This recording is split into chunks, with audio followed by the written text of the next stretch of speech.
Hello everyone, myself Ram Vilas Singh, lecturer in Mechanical Engineering from Government Polytechnic College Chittorgarh. आज हम पढ़ने वाले हैं CNC एंड ऑटोमेशन सब्जेक्ट से related topic constructional details of CNC machine, और आज हम देखेंगे स्पिंडल माउंटिंग्स। Let's start. हम लोग यहाँ पर प्रीवियस लेक्चर तक देख चुके थे कि किस प्रकार से CNC मशीन की डिज़ाइन जो है कन्वेंशनल मशीन से डिफरेंट यहाँ होती है, और हमने कुछ एरियाज़ की बात की थी, कुछ टॉपिक्स की बात की थी, जिसके अंतर्गत हमने ये देखा था कि किस प्रकार से जो कुछ पार्ट्स हैं उनकी डिज़ाइन हम अलग रखते हैं कन्वेंशनल मशीन से।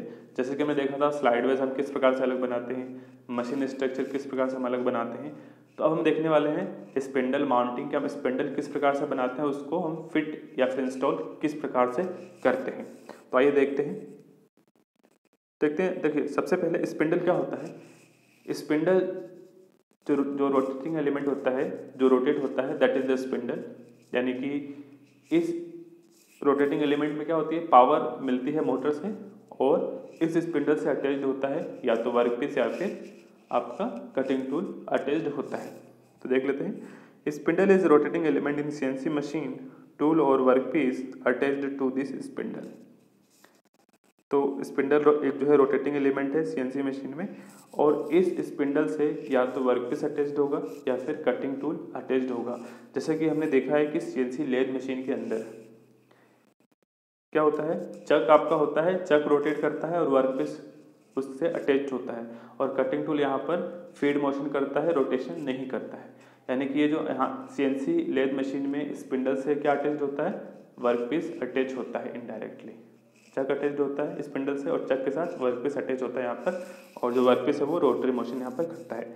अगर हम बात करें CNC मिलिंग मशीन में, तो CNC मिलिंग मशीन में जो स्पिंडल होगा, स्पिंडल से क्या अटैच होता है, आपका कटिंग टूल अटैच होता है, मिलिंग कटर रोटेट करता है, या फिर ड्रिलिंग की बात करें तो जो ड्रिल बिट है वो रोटेट करती है स्पिंडल के अंदर फिट होकर के, और यहाँ पर वर्कपीस क्या करता है, वर्कपीस वर्क टेबल में फिट रहता है और वो फीड मोशन करता है लेफ्ट राइट या फिर आगे पीछे जैसे भी। ठीक है, तो आई होप स्पिंडल क्या है वो समझ में आ गया होगा। देखिए CNC मशीन की जो है खासियत क्या है कि CNC मशीन में मशीनिंग रेट काफ़ी ज़्यादा होती है, और यह मशीनिंग रेट ज़्यादा होने के पीछे कारण क्या है कि यहाँ पर हम जो स्पीड रखते हैं, है ना, स्लाइड्स की मूवमेंट की जो स्पीड रखते हैं वो ज़्यादा होती है, जो फीड्स जो हम देते हैं फीड रेट वो ज़्यादा होती है। क्लियर। तो इस तरीके से, और स्पिंडल की स्पीड भी हाई होती है। क्लियर। तो इसका मतलब ये है कि यहाँ पर जो हम स्पिंडल डिजाइन करेंगे उसमें क्या ध्यान रखेंगे कि यहाँ हमें हाई स्पीड स्पिंडल के अकॉर्डिंग डिजाइन करनी है। क्लियर।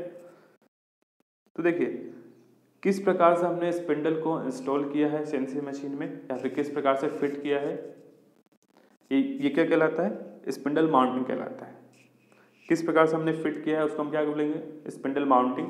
किस प्रकार से हमने स्पिंडल को माउंट कर रखा है CNC मशीन में, देख लेते हैं। देखिए जो ये जो स्पिंडल है, स्पिंडल मुख्यतः दो प्रकार के होते हैं।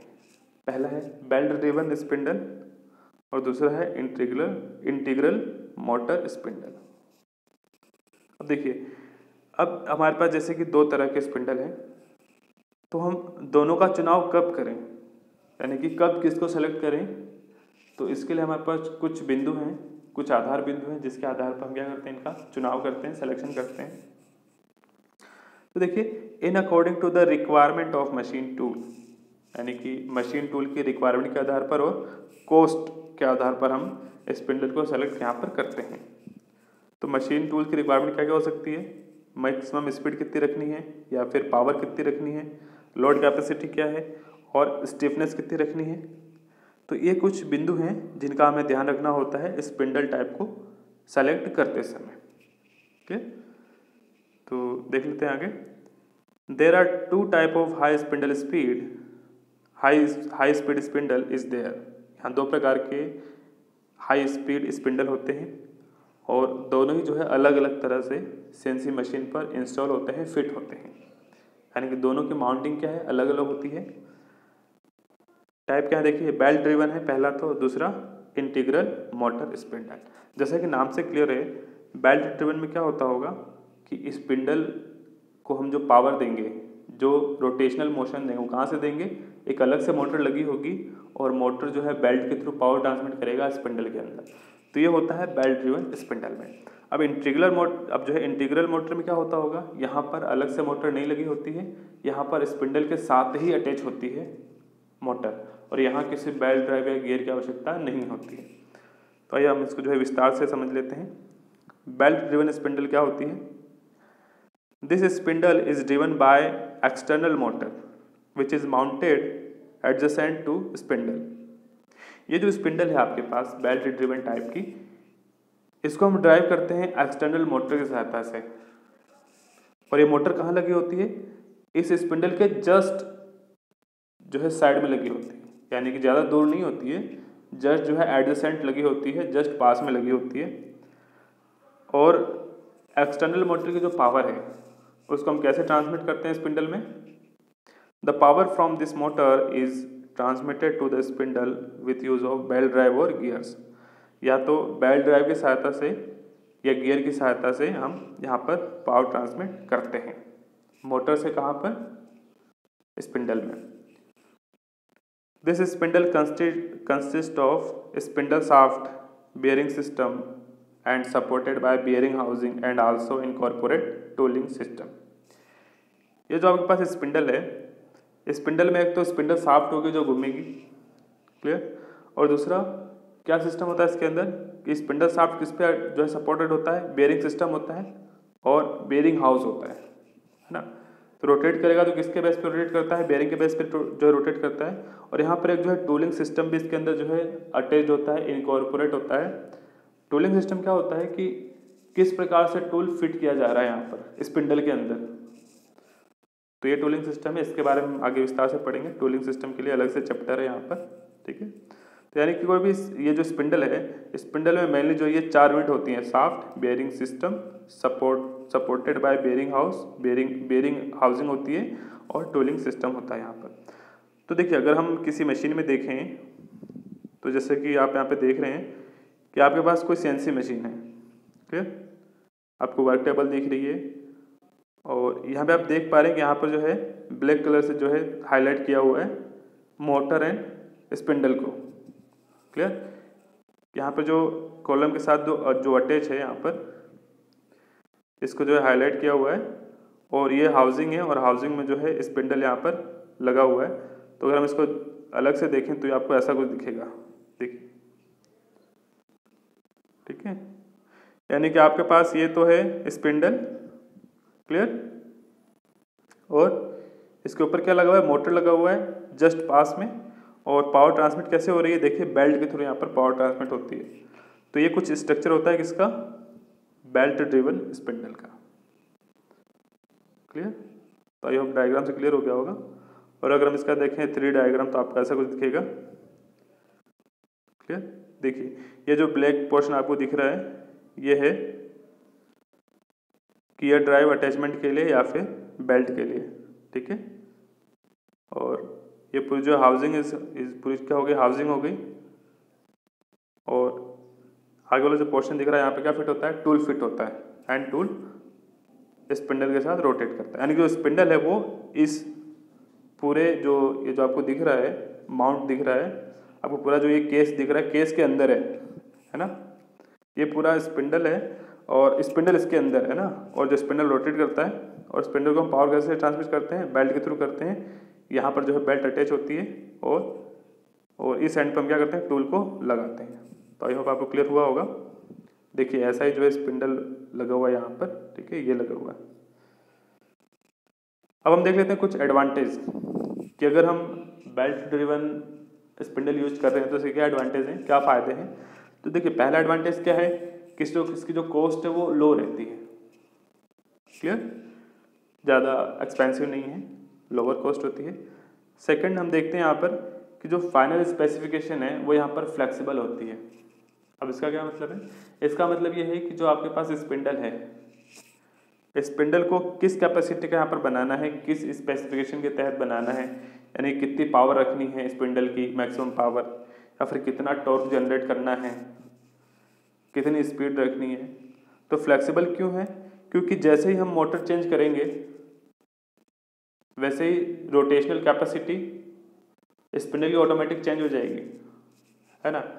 अब जैसे हम मोटर चेंज कर देंगे तो मोटर की पावर कैपेसिटी बड़ी है तो ऑटोमेटिक क्या हो रही है, पावर ट्रांसमिट हो रही है स्पिंडल को, तो स्पिंडल की भी पावर कैपेसिटी बढ़ जाएगी। क्लियर। तो यानी कि हमें यहाँ पर पावर, टॉर्क या रोटेशन संबंधित स्पेसिफिकेशन चेंज करने हैं स्पिंडल के, तो हमें केवल क्या करना है, we change only motor and belt drive, यानी कि हम यहाँ पे केवल बेल्ट ड्राइव और मोटर चेंज करेंगे, और जैसे मोटर चेंज हुआ तो पावर अलग हो गई, टॉर्क अलग हो गया और रोटेशन स्पीड उसका वो और अलग हो जाए, तो वो सारे डाटा किसके पास आएंगे, वो स्पेसिफिकेशन किसके हो गए, अब स्पिंडल के हो गए, क्योंकि पावर भी ट्रांसमिट हो रही है स्पिंडल को और रोटेशन स्पीड भी ट्रांसमिट हो रही है। तो इस तरीके से हम इसको समझ सकते हैं। नेक्स्ट है आपके पास, there is a greater power in this type of spindle. ये जो हुआ स्पिंडल है बेल्ट ड्रिवन स्पिंडल, इसमें जो पावर जनरेट होती है वो काफ़ी ज़्यादा जनरेट होती है, यानी कि पावरफुल होता है ये। पावरफुल कैसे होता है देखते हैं, क्योंकि देखिए यहाँ हम क्या करते हैं कि स्पिंडल और मोटर दोनों अलग अलग होते हैं, मोटर बाहर की तरफ लगा होता है और मोटर से पावर ट्रांसमिट होती है किसमें, स्पिंडल में। तो जैसा कि मोटर बाहर साइड में लगा हुआ है तो मोटर को हम कितना भी लार्ज साइज का जो है बना सकते हैं, ठीक है। देखिए, as the spindle motor is mounted externally from actual spindle shaft, यानी कि जो एक्चुअल शाफ्ट है स्पिंडल की उससे एक्सटर्नली जो है मोटर होता है आपका, और इस तरीके से हम क्या कर सकते हैं, मोटर को लार्ज साइज में बना सकते हैं।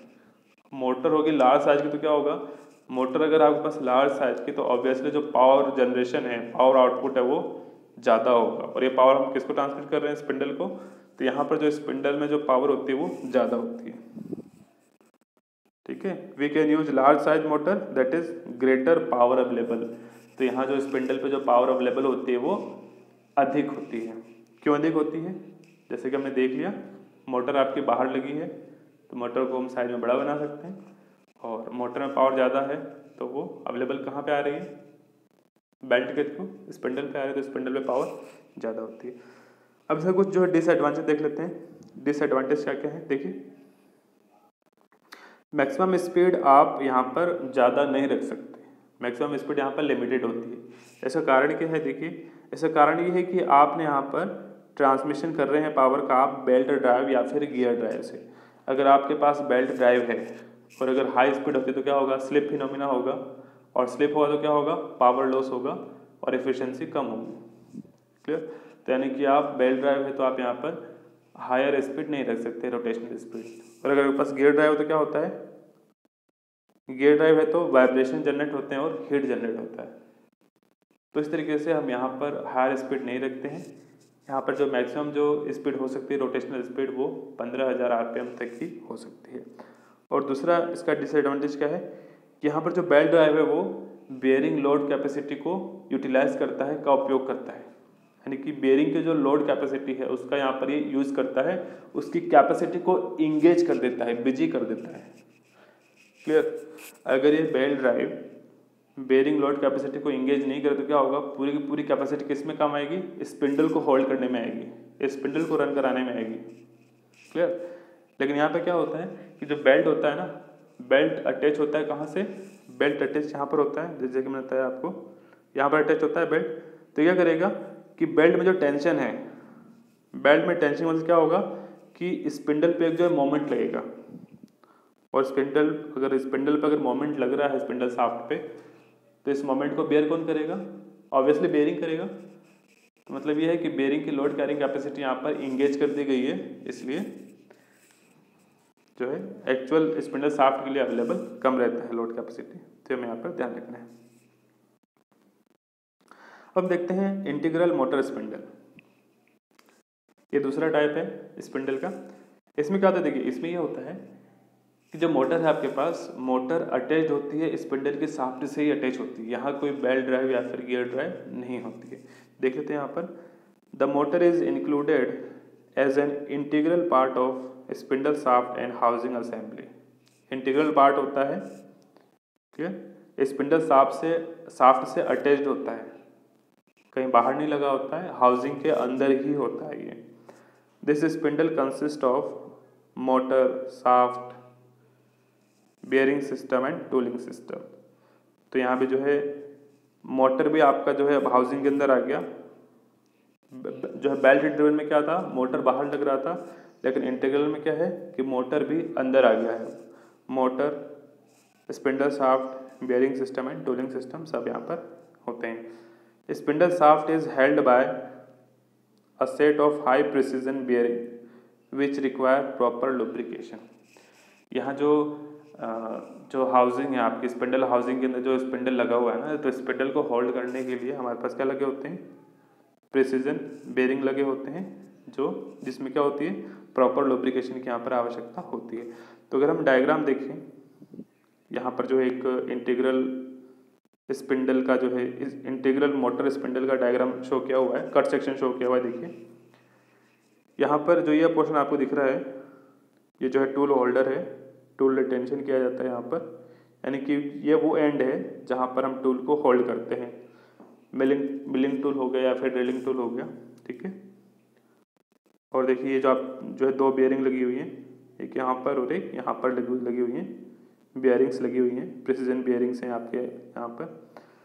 और देखिए यहाँ जो मोटर दिख रहा है आपको, मोटर इस स्पिंडल के अंदर ही होता है, इस स्पिंडल हाउसिंग के अंदर ही मोटर होता है, मोटर के अलग से नहीं लगा होता है, मोटर इसके अंदर ही लगा हुआ है। और जो सेंट्रल में क्या होता है, सेंटर के अंदर यहाँ पर जो है कूलिंग सिस्टम यहाँ पर होता है, इस तरीके से।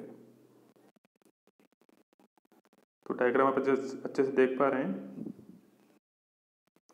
और अगर एक और डायग्राम देखें, देखिए जिसके यहाँ पर जो है ड्रिल बिट लगा के बताया गया है कि यहाँ पे जो है ड्रिल बिट लगा हुआ है, क्लियर।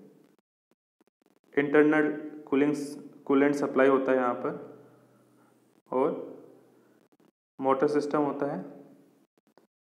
यहाँ पे मोटर के अंदर क्या होता है, एक तो कॉइल लगे होते हैं और स्टेटर रोटर लगा होता है। तो ये सभी सिस्टम क्या होता है, इंटीग्रल होता है, इस स्पिंडल के सरकमफ्रेंस पे स्पिंडल के साथ ही अटैच्ड होता है। तो अब क्लियर हो गया होगा कि इंटीग्रल मोटर स्पिंडल क्या होता है।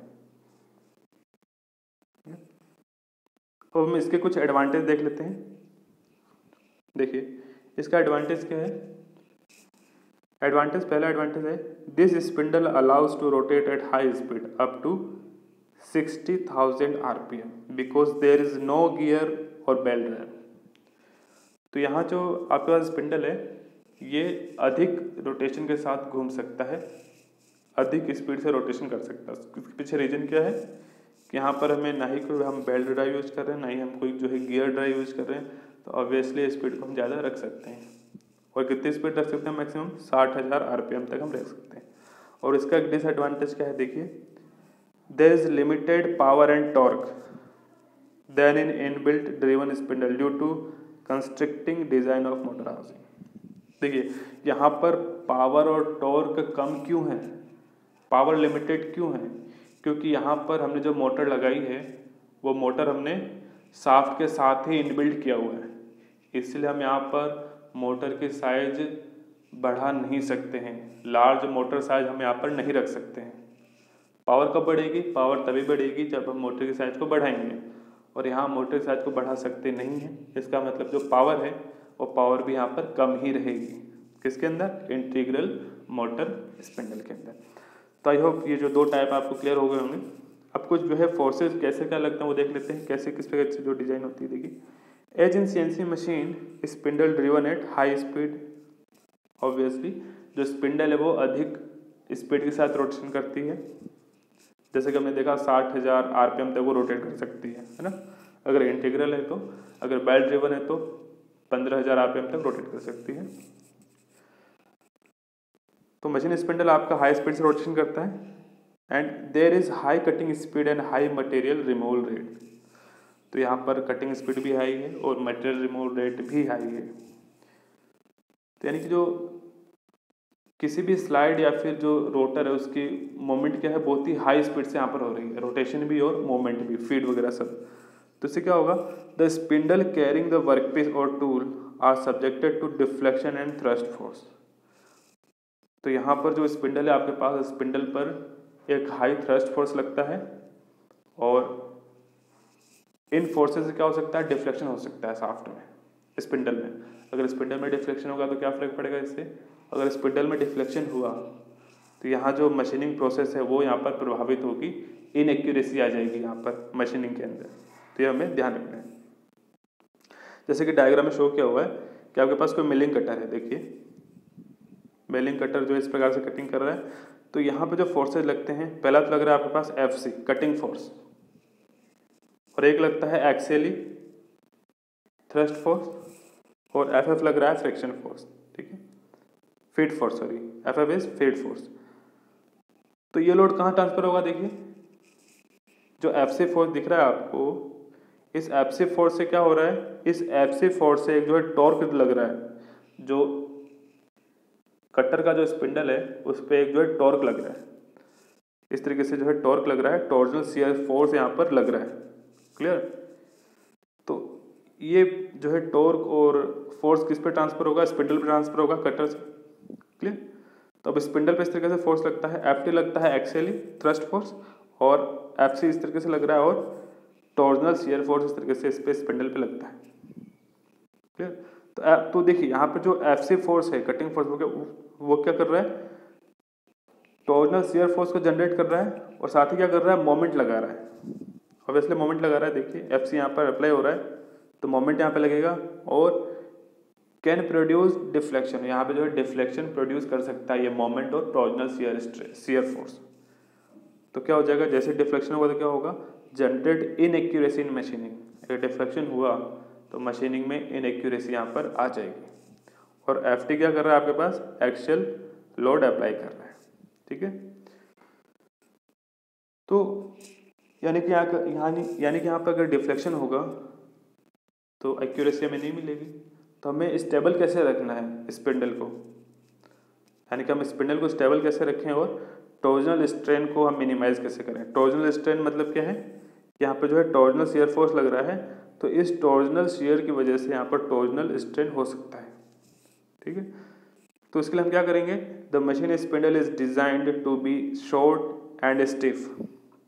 हम क्या करेंगे, कोशिश करेंगे कि जो मशीन स्पिंडल है वो शॉर्ट हो और स्टिफ हो, स्टिफ यानी कि उसकी जो स्टिफनेस ज़्यादा हो। जो है स्टिफनेस क्या होती है, जिस मटेरियल की स्टिफनेस ज़्यादा है उसमें फोर्स लगाने पर डिफॉर्मेशन कम से कम होता है। आप इसको ऐसे समझ सकते हैं कि जो मटेरियल जितना ज़्यादा फ्लेक्सिबल होगा वो उतना ही कम स्टिफ है, उतनी ही कम उसकी स्टिफनेस, आप ऐसे समझ सकते हैं, ठीक है। यानी कि डिफ्लेक्शन बहुत कम होता है फोर्स लगाने पर, वो आपका स्टिफ मटेरियल होता है। देखिए स्पिंडल शॉर्ट और स्टिफ होगा तो क्या होगा, उससे डिफ्लेक्शन कम होगा और लगने वाला मोमेंट भी कम होगा।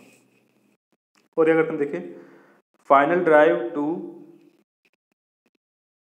The spindle is located as near to the front bearing as possible. जो फाइनल ड्राइव है वो क्या होना चाहिए, स्पिंडल पे किस प्रकार लगा होना चाहिए, फ्रंट बेयरिंग के पास में लगाना चाहिए। इसको हम समझते हैं, देखिए यहाँ पर जैसे हमने देखा था ओपन बेल्ट ड्रिवन के लिए हमने देखा था कि यहाँ जो बेल्ट लग रहा है आपके पास, बेल्ट मतलब फाइनल ड्राइव का मतलब क्या है, फाइनल ड्राइव वो ड्राइव है जो स्पिंडल से यहाँ पर अटैच हो रहा है ना।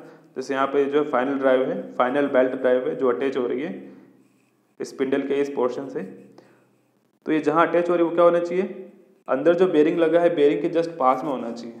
अगर बेरिंग से दूर होगा तो क्या होगा, यहाँ पर डिफ्लेक्शन होना स्टार्ट हो जाएगा अधिक स्पीड पे, और यहाँ पे जो है एक अलग तरह का फोर्स डिफ्लेक्शन की वजह से जो है इनबैलेंस क्रिएट हो जाएगा और एरर आ सकती है, इनएक्यूरेसी आ सकती है।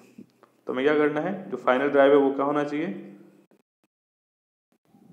फाइनल ड्राइव फ्रंट बेयरिंग के पास में होना चाहिए स्पिंडल के अंदर, ठीक है। अब देखते हैं, rotational accuracy of spindle is depend on quality and design of bearing use.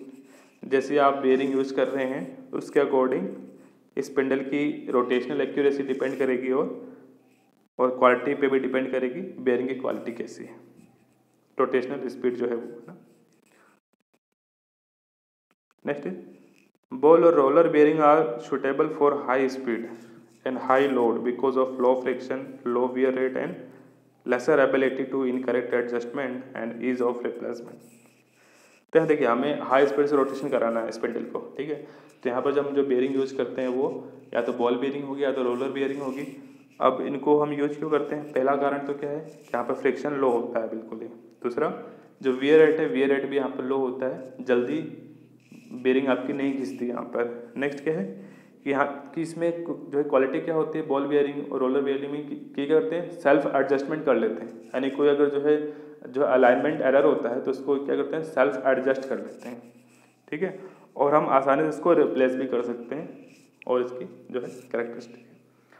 For efficient service and accurate the bearing should be of high quality, ठीक है। एक्यूरेसी के लिए हमें क्या चाहिए, बेयरिंग हाई क्वालिटी के चाहिए, ठीक है, वही हो गया। Vibration and noise in spindle can be reduced by using toothed belt and accurate and balancing gear. जैसे कि हमने देखा था कि बेल्ट ड्रिवन स्पिंडल के अंदर पावर ट्रांसमिट किससे हो रही थी, या तो बेल्ट से हो रही थी या तो हमें गियर ड्राइव से हो रही थी, ठीक है। तो अगर हम बेल्ट यूज कर रहे हैं तो बेल्ट हाई स्पीड पे क्या होगा, स्लिपिंग करेगा और बहुत ज़्यादा नॉइज प्रोड्यूस होगी। तो हम क्या करें कि हम जो है वैसे बेल्ट यूज करें जिसमें टूथ बने हुए हैं, तो क्या होगा, स्लिपिंग नहीं होगी, तो यहाँ पर वाइब्रेशन नॉइज यहाँ पर प्रोड्यूस नहीं होगी। और इस तरीके से अगर आप गियर यूज करें तो आप क्या करें, प्रॉपर बैलेंस्ड गियर आप यूज करेंगे तो वाइब्रेशन कम से कम होगा और एक्यूरेट यहाँ पर स्पिंडल रोटेट करेगा, वर्किंग करेगा। और यहाँ पर देखिए adequate supply of lubricant, lubricant की जो है एडिक्वेट सप्लाई भी यहाँ पर बना के रखनी होती है स्पिंडल बेयरिंग के अंदर, ताकि वो प्रॉपर्ली तरीके से काम करें।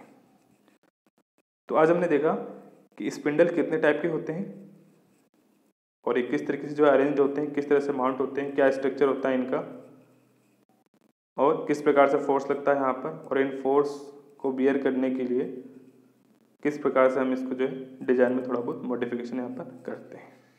और बेयरिंग की क्वालिटी अच्छी होनी चाहिए, किस प्रकार के हम जो है बेयरिंग यूज करते हैं, रोलर एंड बॉल बेयरिंग होता है। तो ये हमने आज देखा, और बाकी के जो टॉपिक्स हम नेक्स्ट देखेंगे, ट्रांसड्यूसर्स, रिसर्कुलेटिंग बॉल स्क्रू जो है, शार्प रिमूवल है, और लास्ट आपको बचता है सेफ्टी। तो ये सब टॉपिक हम देखेंगे नेक्स्ट वीडियोस के अंदर। तो आज के लिए इतना ही, थैंक यू।